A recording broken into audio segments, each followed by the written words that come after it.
Hey everyone, welcome into Attacking Third for a special Thursday episode alongside Darian Jenkins and Christine Cupo. I'm Lisa Carlin, and no, your eyes are not deceiving you. We have Sandra Herrera here with us at the desk. The Master of Oz has been removed from the wall, and she's made her way to the studio. She's real. She's a real live girl. She's here. Welcome, Sandra. It is so good to have you at the desk. We made it happen. Got the call up to the big leagues. Here I am, happy to be with y'all. Ready to smash the impact this. player. Here we go. I got nervous for a second. I thought you weren't gonna. I thought like the bit was to not mention Sandra, and I was like, no, it's to give her more of an intro than you, Darian. Yeah, it's to give her all the pomp and circumstances that she I don't remember deserves. ever getting like a very tailored, specific like where is No, my you're intro? not Sandra. I've been riding this boat with Sandra since 2021. Yeah, the OG. Wait, so what's my tenure? Like when do I what benchmark? I don't know, is this like when you do Christine. Pilates classes, you hit like the 100 mark, you get a star on the board? I want to know when is my intro? Like 150 shows? Yeah, 150. That's what we'll give you. Okay, sounds good. We have a big show for everyone. We had to bring in Sandra. We have an NWSL preview. North Carolina defender Malia Berkeley is going to join the show. We're doing NWSL predictions for the rest of the season, playoff chances, everything like that. We had to come correct in our kits today. Let's see who we're wearing. Darian, we'll start with you. This is by Icarus Football. They do custom kits, and this was their Zeus-inspired kit, I believe. Let's take a look. It's pretty striped. It's fresh. I like it. It's fresh. And it's long sleeve. You know It's how cold to in dress. You know how to dress in here. But I also wore shorts, so I'm not winning. You're not. I'm not. All right, Sandra, who are you wearing? Rocking El Tri. I had to go with the throwback traditional green. I love the original crest. The new one hasn't quite grown on me yet. It's probably because they haven't won a whole lot in the new crest. But yeah, Fair. I'm here to rep. I was like, I'm coming to the studio, got to rep Mexico. I love it. What are you wearing? EFL, we got Huddersfield with the, I feel very lad coded today because of my little collar. Little lad. Little lad. It's very bloke But core. it Is that what they call it? Yes, Yeah. bloke core. I kind of See, gave that to you today. I'm so on trend right now. Yeah. I can't believe it. No, Umbro girl. crushed this actually. I'm obsessed with this mostly because like I love any green leaning colors. So I like the two-tone with like the sleeves being one color and then the mane Yeah. being a different color. I don't know. I look good. Thank you, Huddersfield. I'm wearing the citrus kit from Orlando Pride because the girls cannot be stopped. They are on a run. They get to try to extend it this weekend because it is a huge NWSL weekend. Match day 20 in the league with only 7 weeks left in the regular season before we get to playoffs. And it's an expanded playoffs this year. The top 8 teams make the postseason. Orlando Pride have already clinched the playoffs. This weekend, they have a chance to clinch a home quarterfinal match. Plus, Washington, Kansas City, and Gotham could all clinch a playoff spot. So there are huge playoff implications, and it all starts on Friday night. But arguably one of the biggest matches of this weekend, Orlando Pride against Kansas City Current. It is Friday night at Inter & Co Stadium, the second meeting between these two sides. The first time Orlando got the better of the two, 2-1, but now Orlando sitting on that 19-match unbeaten streak. It all falls on Kansas City's shoulders, Darian. How defensively can the Current change and adjust to stop Orlando? First thing, double down on Barbara Banda. Second thing, get out of this godforsaken 3-back that is just not helping them. Especially against a team like Orlando with the front 4 of Banda, Adriana, Marta, Summer Yates, and Co., whoever kind of slots into that 4th position on the left side. They proved the last game they can't stop all of them. They left themselves very exposed, and I think to make this adjustment and to limit the mistakes they make playing out of a 3-back, because when you're not precise in that, it leaves you so exposed. Orlando knows how to take advantage of teams. I think they really need to make that adjustment going into a back 4, being very solid. Let Chawinga run free. Kansas City has Bia back. She got some minutes last week. I think that'll give them a little bit more in the attack, but defensively, that needs to be the priority of shutting Orlando down. Yeah, excited to see Bia back. Also, expectation that Michelle Cooper will be back, which is a great turn in the story in terms of the last time that they met, and she was absolutely furious that Orlando were celebrating so hard. So nice to see her come back. We love the drama. I love the drama. Are you kidding me? I love it. It's a perfect little storyline. So it's like she's been out injured. We get her back just in time for this Orlando match, which she's been rehabbing for. I'm sure she's been pulling double duty, like has a picture of Orlando hanging on her bulletin board. Oh, like, yeah. cracking her dartboard that knuckles. she's Walks throwing in and slaps it every morning before she goes in. Sandra, meanwhile for Orlando, they are riding this incredible unbeaten streak that dates back to last season, and they've already beaten Kansas City this year. How hard is it to do that twice in one season? Look, we're deep in the second half of the season. It's just going to get harder and harder from here. So I'm with Darian a little bit that we had to see those defensive adjustments for Kansas City. But I think if you're Orlando, it's a little bit of a stick with what you have been doing, but also sharing the wealth. We haven't seen Banda score in a couple of games. Perhaps we're at the point of the season where there's enough footage of her to go ahead and maybe take a look at and track her. Teams are doing that. Continue to share the wealth. We've seen Martha score. We've seen Summer Yates score. We need to see more of that against Kansas City. Orlando's pretty good at home, Darian. Inter and Co Stadium, they've made it a fortress. In this match, they have the chance to secure a home playoff game. How much of a motivator is that? That's massive. I mean, let alone their unbeaten streak, let alone how good this team is playing, shutting Kansas City down again, and then playoff. I think this is a really big motivator for them, but I think especially after our interviewing with Seb Hines and just knowing how he is and that team's mentality, they're just taking this one game at a time. It's another game, another time to win, and then with what comes after, they're going to celebrate, but they're focusing on game time and those 90 minutes. Number 1 Orlando against number 3 Kansas City. Huge matchup. Another big one that has playoff implications. Washington Spirit taking on Houston Dash. This match Sunday afternoon at Audi Field. Washington with a win or a draw, they can clinch a playoff spot. And for Houston, it's been a bit of a shaky streak for them. 8-match winless. And they just announced that they will be without Brazilian defender Tarciane. She is out with a shoulder injury and unavailable for this match. Sandra, when you think defensively for Houston, how do they replace Tarciane? I'm not sure they do. And this is a tough team, I think, to talk about in this particular stretch of the season because what's left for them to achieve in this season? No, mathematically, teams are all in contention. But it's getting tougher and tougher and tougher for those of the teams who are struggling to string games together, and Houston is one of those teams. They brought in Tarciane to go ahead and give a little bit of a boost to that defensive line. She provided that in some ways. In other ways, maybe there's still some question marks. But to lose her, after you were maybe just finally trying to get a little bit of cohesiveness, it's going to be a major loss for them. Only 8 matches so far for Tarciane. Who fills in? I mean, poor Sophie Schmidt. Does she have to go back in the back line? The poor girl doesn't, I mean. All she wants to do is play the midfield. All she wants to do is just switch the point of attack at the 6. Like, she's being forced to be pushed back into a defender. I don't know the other solution. They traded away Courtney Peterson, who could have slotted back, created some more adjustments in Houston's back line. But damn, the problems for Houston just keep coming one after the other. It is such a tough team. Yes, it's a big loss with Tarciane, but to me, she does create a lot of mistakes sometimes playing out of the back. And I wonder if maybe with Paige Nielsen there and maybe them pulling Sophie Schmidt back into the back line, they'll have a little bit more possessive comfortability and possession playing out of that 3-back with her there. Yeah, I feel like it's a really unfortunate time to seem like they're on this infinite loop back to where they were in the beginning of the season, making no progress, back to having these sort of players slotted into defensive positions that aren't really outside backs and center backs. Just plugging holes. And, right, now Houston has to go against a Washington side that is on a great run right now. They have Trinity Rodman, who leads the league with 40 chances created. And it's a pivotal point right now in the season for Washington. Christine, how do they make sure they don't slip back into bad habits? I don't think they're going to be slipping anytime soon, to be quite honest. I think that with that Lacey Santos signing, that was just like a reinvigoration of that team. Also just a point connector. She's also really fluid. She got in the squad really quickly. There seems to be like no hiccups or backsteps. And then just feeding Trinity Rodman. She's on a tear again. It's fun to watch. Trinity Rodman, does she get goals in this game? I think so. Oh, I like it. Sandra, what do you think? Is it the Rodman show? Yeah, she's building her minutes back up from the Olympics. She's going to pull it off again.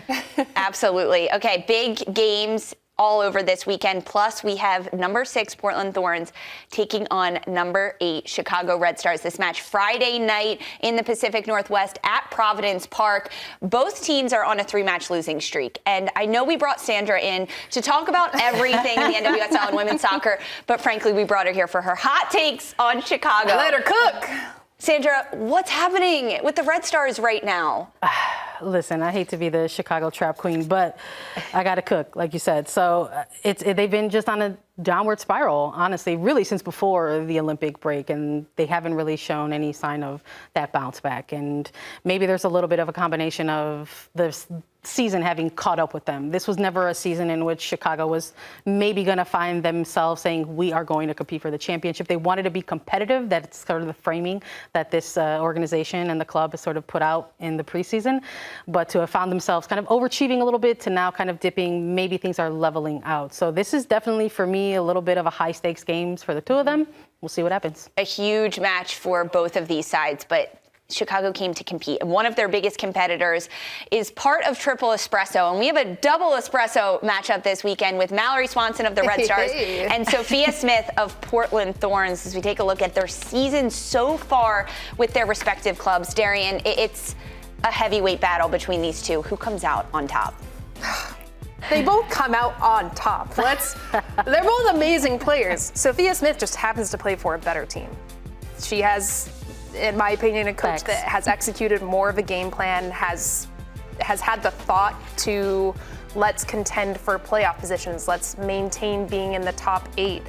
I don't think Chicago's really had that mindset, as Sandra said. Like, for Sandra to say it's leveling out for Chicago is sad. Oh my God. If I was one of the players, I would be devastated that this is the season, that our default is to be in the bottom half of the table always. And it's a surprise when we do get a win and we are contending for a playoff position.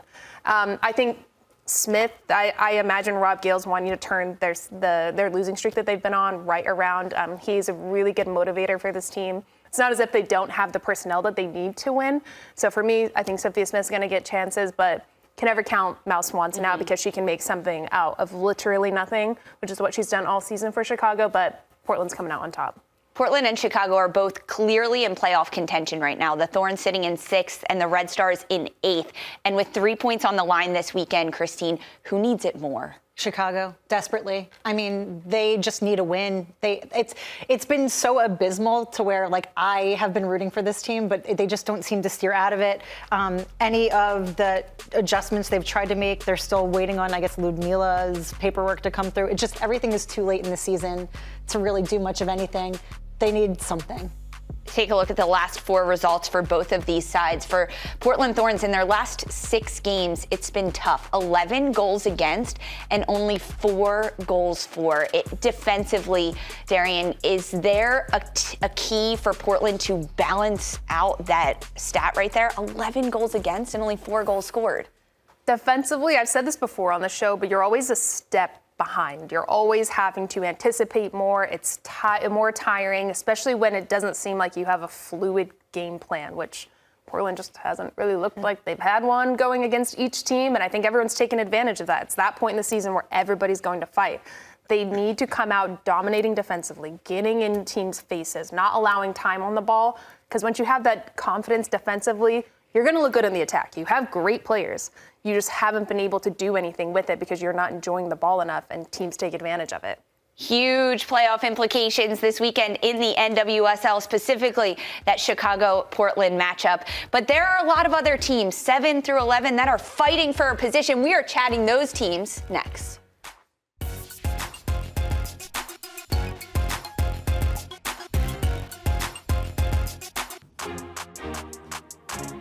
Welcome back to Attacking Third. In the NWSL, teams 7 through 11 are tighter than ever. Just 5 points separating these 5 teams, with Bay FC at the top with 24 points, just above the playoff line.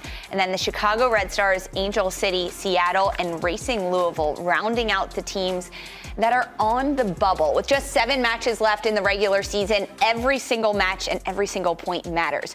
So we have decided to do a vibe meter, a vibe check on these teams to see the probability of those 5 teams making their way above the playoff line and into the postseason. And we did this as a collective, as a group, and the range goes from probable to no shot of these teams. So there's many different points on the scale that we can choose from.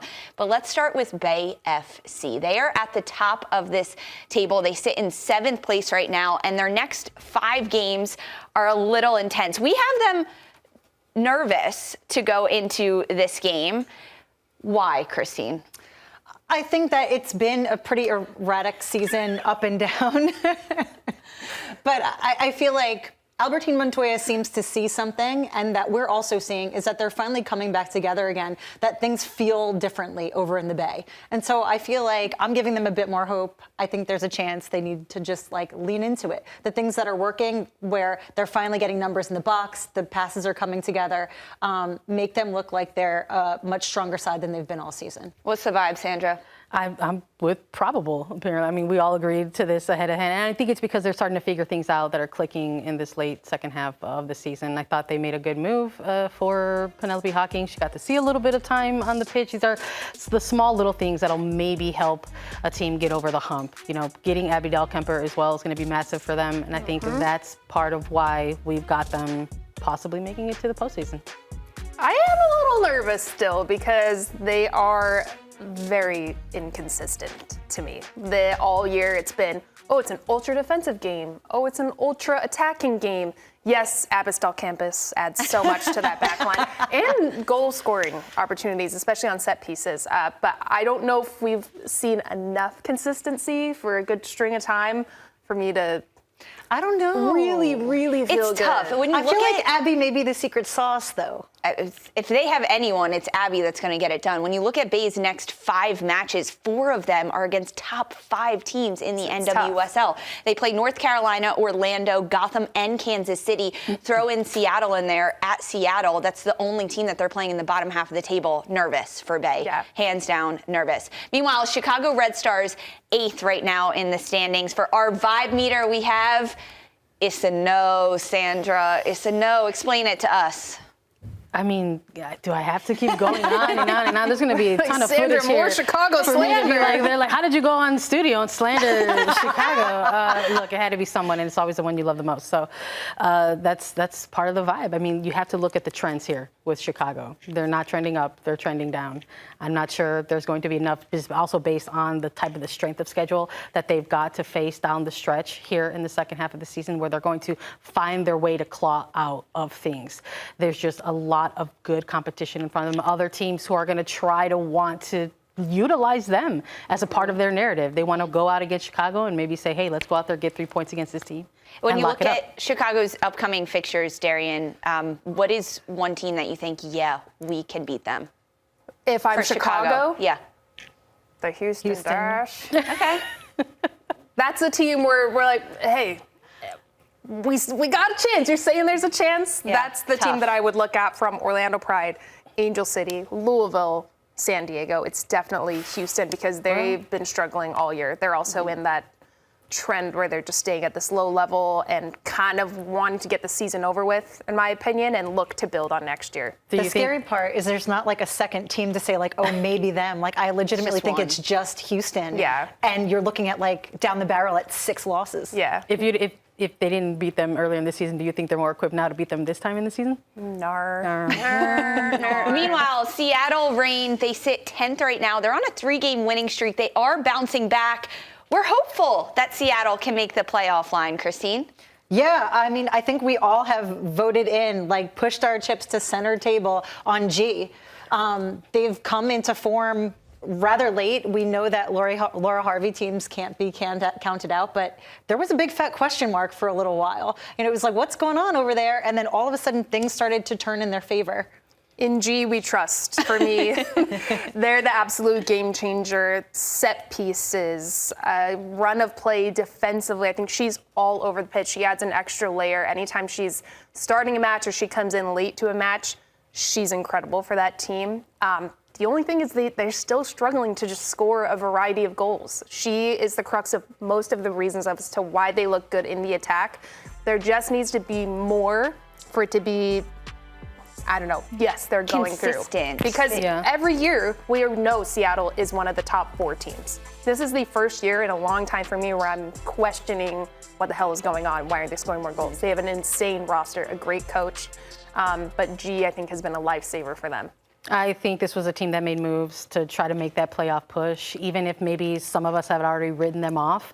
And maybe this is the time where they're going to show that those moves have paid off. I'm also on the G train as well. This is a player who came into the league. There's always that, old narrative of like you have to give grace and time for international players to get adapted to NWSL. Nachi, this is an absolute pro, a vet. This player has already won so many fouls. I think this is, there's a reason why things are just funneling through her, and I think it'll continue to be that way for them. In G we trust. I like that one, Darian. Angel City, 9th place right now, just one spot outside the playoff line on 21 points. Panicked. Why are we panicked, Darian? Listen, I wasn't with the crew when we did Panicked, really, but I fully have said I think Angel City has that extra bite in them where when it really matters, they get it done. They did it last year. We're seeing it now. Alyssa Thompson's back scoring goals. Sid LaRue comes in, has these late game winners, these late great headers into the goal. I think that Angel City, yes, I can see the panic because they're just on that cusp. But I do believe that Angel City has that in them. They like to make it difficult. Mm-hmm. They like to keep it really interesting. They love the drama. They're in LA. It's Hollywood. It's Hollywood, baby. Oh my goodness. But I see the panic, but I do think that they got in the bag. I'm still with the panic, but listen, I'm a huge fan of telenovelas. Angel City might be my favorite one. They love to bring the drama. Mm-hmm. If you had to maybe throw in, a word to say this is part of their team culture and identity, maybe it's the telenovela energy. So, this is part of it. We heard Sarah Gordon saying that's become part of their culture, that they know that that's who we are, that we are a second half of the season team. Well, this is it.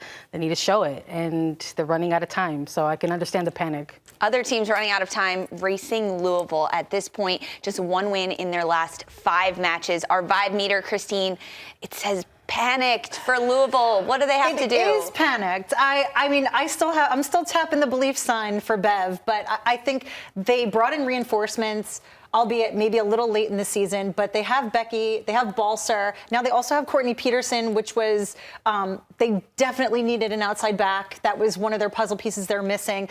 I think that they'll have her this week. So moving forward, that should be an improvement there. But unfortunately, the first week of having this sort of reinvigorated squad, they got a win, and subsequently they've lost. So I'm looking for them to make some more refinements. I know that's been in the bag this entire time, just in their attack. They build out the back. They do that beautifully. I think it's just recovering and sort of in that midfield. I still think they can do it. Louisville takes on Angel City at home this Saturday. Huge game between both of those sides that need points in order to push themselves higher up in the standings as they make a push towards playoff. So it's Angel City, Louisville, and Chicago, Portland, probably as some of the biggest matches this weekend. But next, North Carolina defender Malia Berkeley joins the show. Stick with us.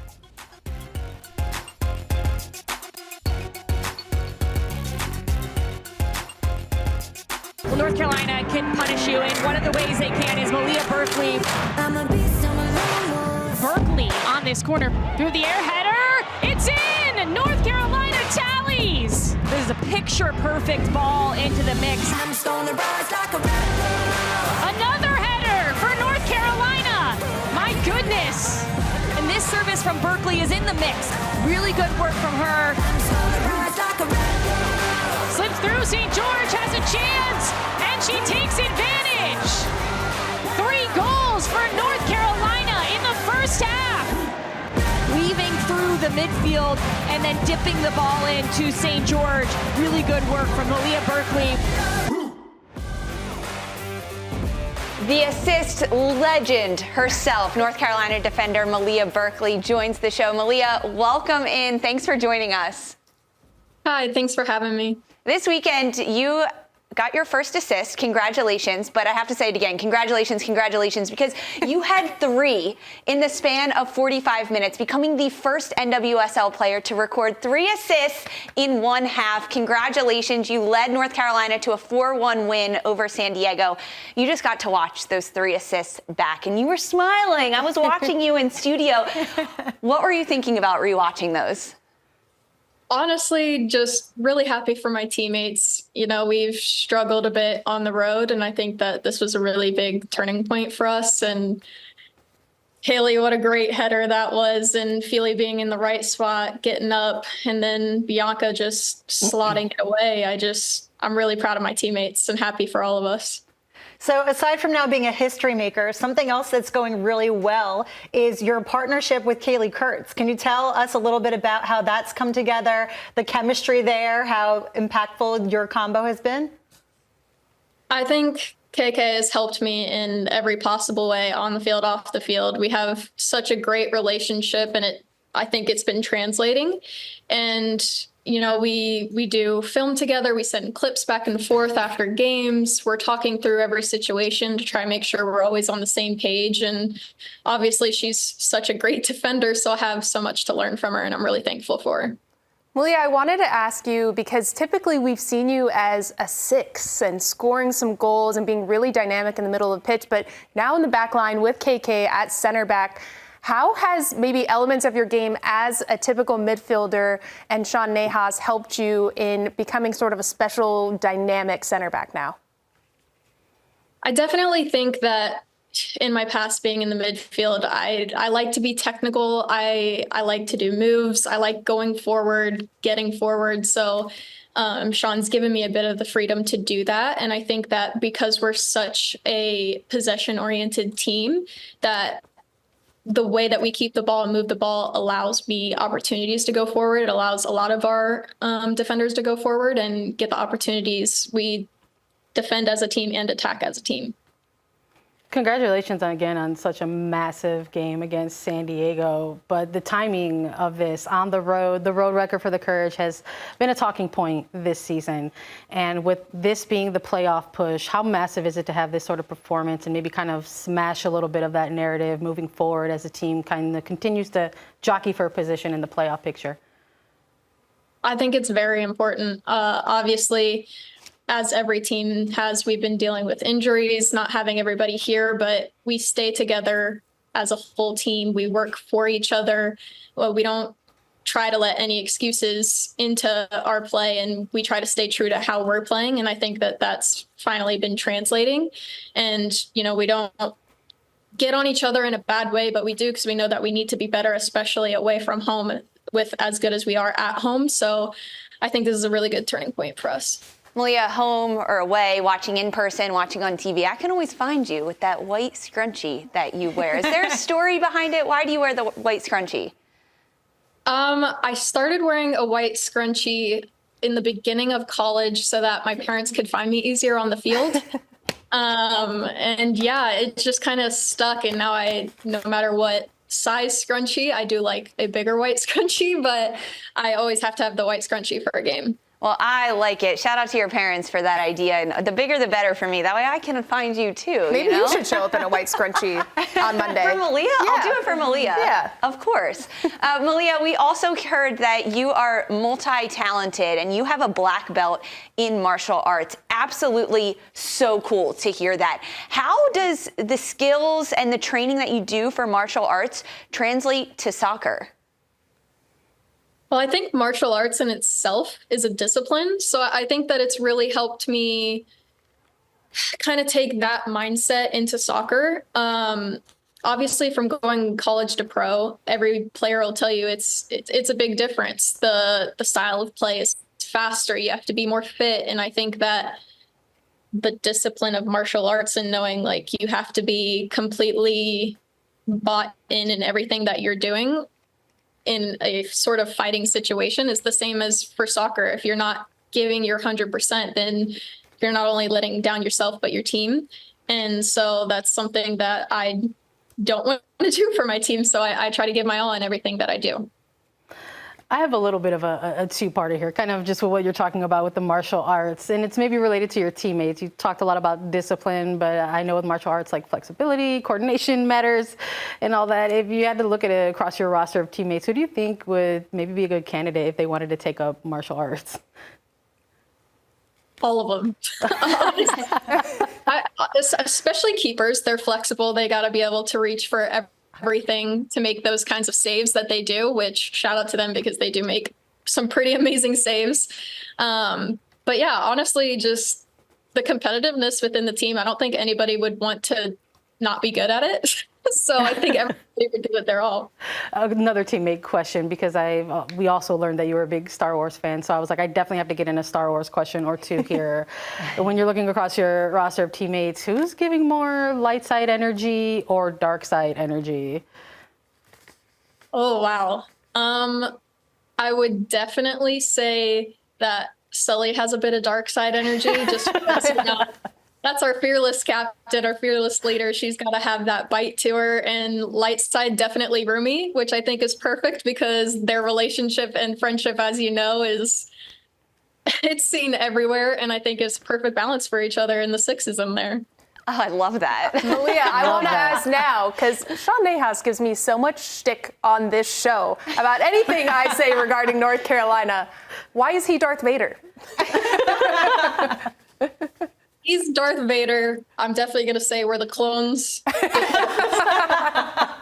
got to get behind our fearless leader for that, too. So. Great answer. Great answer. For this weekend upcoming, you guys take on Bay FC with the playoff push and so much still to come for this season and for North Carolina. What's the number one focus against Bay? Just to keep being ourselves, playing our style, and we're at home. We want to get the result. Obviously, we want to get the result on the road as well, but at home, this is our territory, and we got to defend the fortress. I love that. The fortress. Look, she's a real Star Wars fan. I love that. She knows what's up. Okay, Malia, we at Attacking Third are curating a playlist. Attacking Third playlist. We listen to it pre-studio and we're getting everyone's favorite songs. So this season, right now, what is the number one song on your pregame playlist that we need to add to ours? Oh my goodness. Honestly, it depends on the day, what kind of mood I'm in, if I need to settle some nerves or if I'm trying to hype myself up. But, oh goodness. It's like I'm blanking on every song ever now. It happens. We understand. It happens. Yeah. Is there a genre you can give us of music? I like R&B music. Oh, yeah. Oh, all right. Who's your go-to artist for R&B? Go-to artist. I like old school Kid Ink, to be honest. Oh, okay. Taking it back to college. Yeah, Kid Ink. Okay. Dropping the I cut. love it. Okay, we're adding it. Darian? I got you. Great. Thank you so I'm on much. the playlist. Malia, thank you so much. We appreciate it. And good luck this weekend and the rest of the way. Thank you guys so much. Don't go anywhere. We've got plenty more Attacking Third. We're breaking out our crystal ball and making predictions. Stick with us.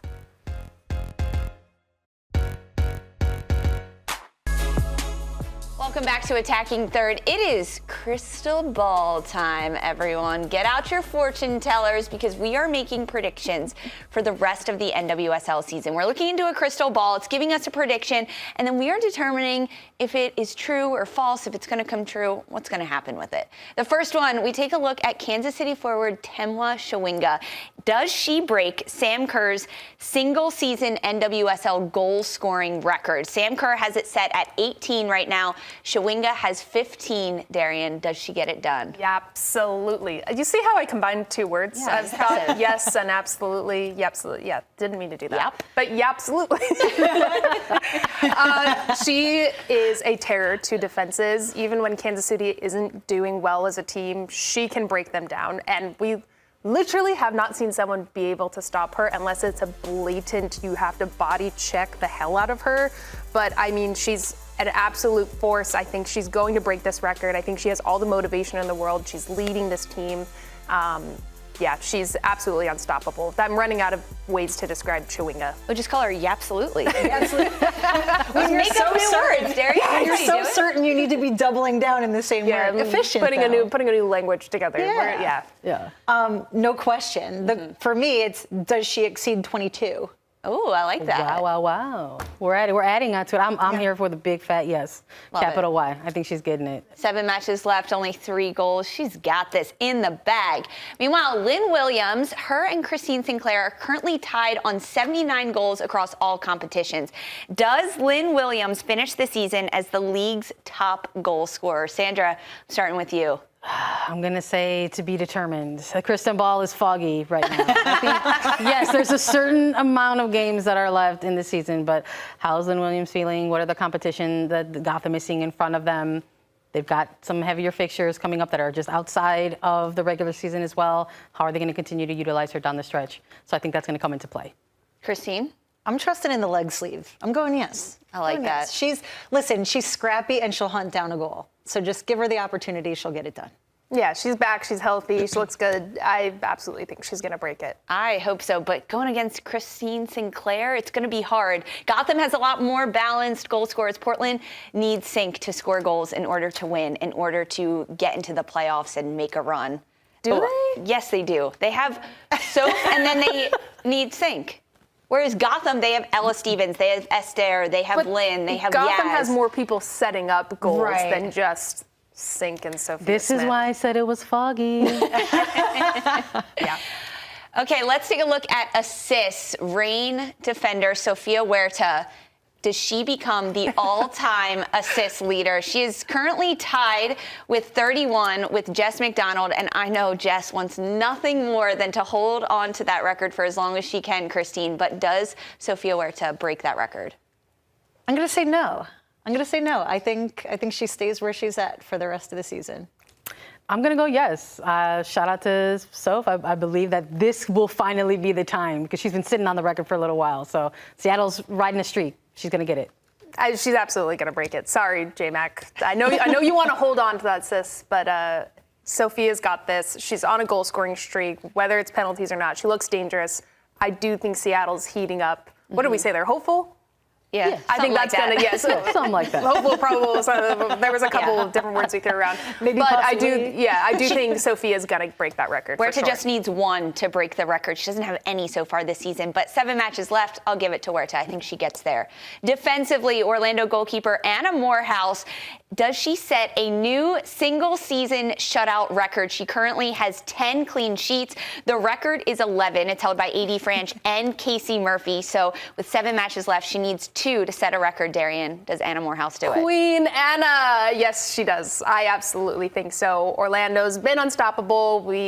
I think that they're going to remain undefeated, and they have such a solid back line. Anna's been in really great form. Got her first call up to the Lionesses. Shout out Anna, my old roomie, original work wife. Sorry, Lisa. But I do believe she's going to break that record.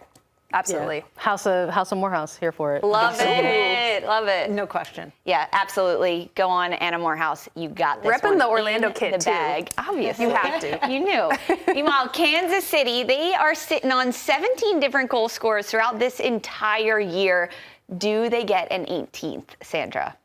I'm going to go with a no on this. I think so much has been funneled through Chewinga. They're going to keep doing that. Chewinga's going to get the record. No. I picture a set piece whipped in, Alana Cook storming up the field, having some crazy header goal. I don't know. I think they're going to get 18. What a vision. I What think a ball. Alana Cook is going to get it. Yeah, what a ball. I mean, Jericho's like still working through like Exactly. culture shock of being here, but once she shakes that off, yes. I think so Yeah. too. There's still 7 matches left. There's a lot of set pieces to play. And so many of the players that haven't scored are defenders for Kansas City. And there's going to be an opportunity for them to surge forward and contribute into the attack. Orlando Pride, right now, they're on a 19-game unbeaten streak, and they've done it so far left this season with 7 matches left. Do the Pride go unbeaten? Christine, yes or no? I'm going for the romance, baby, yes. Yes. I said I love telenovela, so I'm going to go no. Oh, I like it. I think they remain unbeaten. You better say they will too, because you're rocking the pride You're rocking the kit. kit. Darian, don't put words into my mouth. I said you better. Yeah, absolutely. Orlando is going to go unbeaten this season. Coin They it. are going to absolutely crush. Okay, this was fun. I like this one. Last one. Does Orlando win the Shield and the championship? Darian. Yes.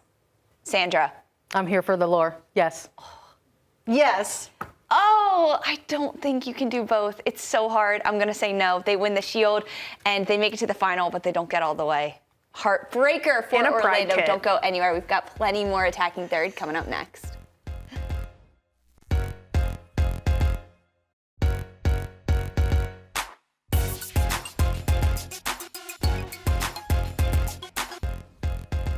welcome back to Attacking Third Gang. It has been a blast. It's been awesome being here. Love being with you all. So I thought we'd have a little bit of fun where maybe I can co-host the outro here in the final segment. Hey, I'm taking a break this segment, Sandra. It is all you. Let's go. You know, whenever I join these segments, I'm always on one of these very large screens as a very large floating talking head, which I enjoy. We have a lot of fun with.